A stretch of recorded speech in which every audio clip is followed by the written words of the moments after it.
I am doing a vlog on the use of technology and integrating technology into lessons. My teacher interviews and cohort discussions were very insightful and led me to two main things to consider. One, being purposeful and calculated about my technological tool choice and usage, and two, understanding the student's needs and context. These 2 points help me move away from simply substituting the learning to augmenting it with technology, ensuring that it is relevant, accessible, and engaging for all learners. So from my survey, I learned that socially and economically, the students came from very similar backgrounds. The stats looked similar to what I would expect and what I would think is common in Shanghai. And most of the students used smart devices.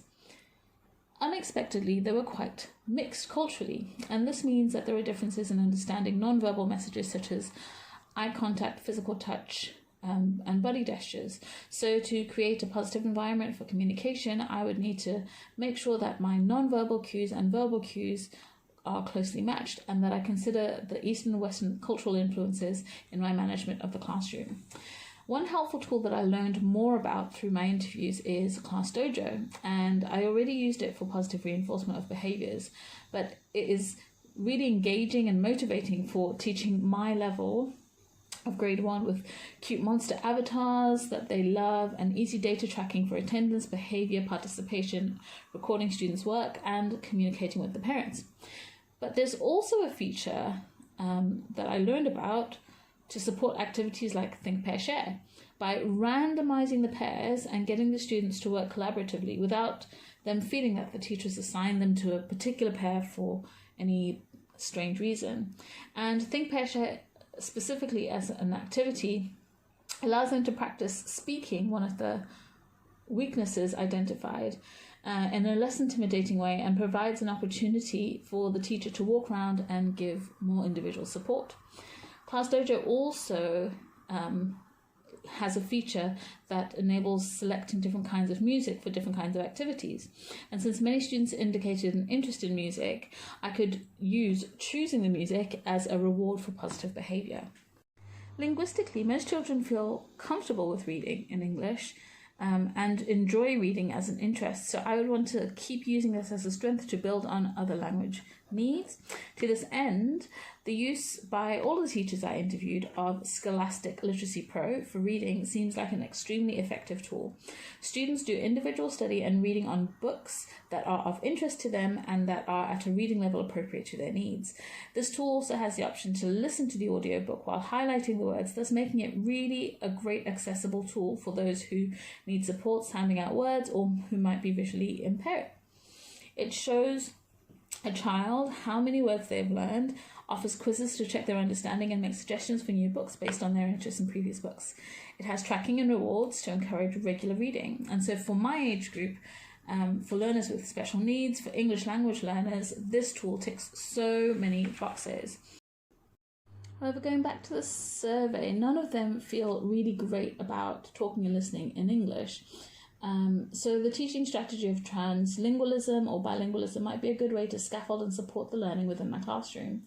Since most children have Chinese as a common language, using both Chinese and English would allow the more verbally confident students to act as a little teacher, translating, and would be helpful for all the learners.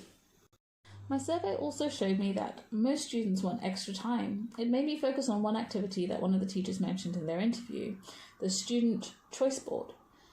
Learner variability is natural, and a choice board acknowledges this. It recognizes the individual, engages them in an activity of their choice, and strengthens their desire to see it through by personalizing the learning. And personalized learning can help reduce the stigma of special education because it increases accessibility for all. For this reason, I think it can work well across all grades and is the number one new activity that I would want to bring into my classroom immediately. It can be low-tech, mid-tech, or high-tech, so it's an activity that can also be implemented by any teacher in any grade for any subject. Brilliant.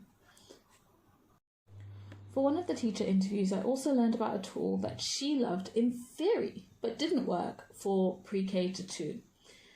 the Promethean Active Tables. This is a high-tech tool and it's great for small group collaboration projects and inquiry-based learning. It allows the students to research, problem solve, and communicate about different topics while providing visual and audio support for that learning in a way that is much more accessible for a group than hovering around a computer or tablet. She had seen it used successfully and effectively in grades 3 to 5 as their self-management skills allowed the teacher to facilitate work more than managing and guiding the usage of the tech, which would still be necessary in the lower grades. From the reading and research that I did, I discovered more tools that I thought would be useful for my young learners. Quizlet flashcards, which are great for on and offline. They're simple but effective and include images, audio, and translation. Working in groups or trying to brainstorm new ideas can be difficult with limited writing skills, whether that's due to age or other reasons. So, drawing is a common mode of communication and expression of creativity for my young learners, but it is not always easy, as shown by my survey. So, AutoDraw is essentially like a word prediction software, but it predicts drawings.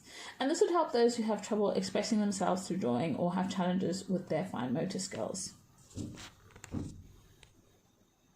So my main takeaways were that I should be purposeful and calculated with the tech that I introducing one comprehensive tech that is in line with UDL and is more efficient and generally more effective than several new tools that need more training and more understanding, but have fewer opportunities to be used and applied in the classroom. And the focus on the tech choices that we make must be driven by needs, preferences, and the interests of the students. This will help engage them and keep them motivated in their learning.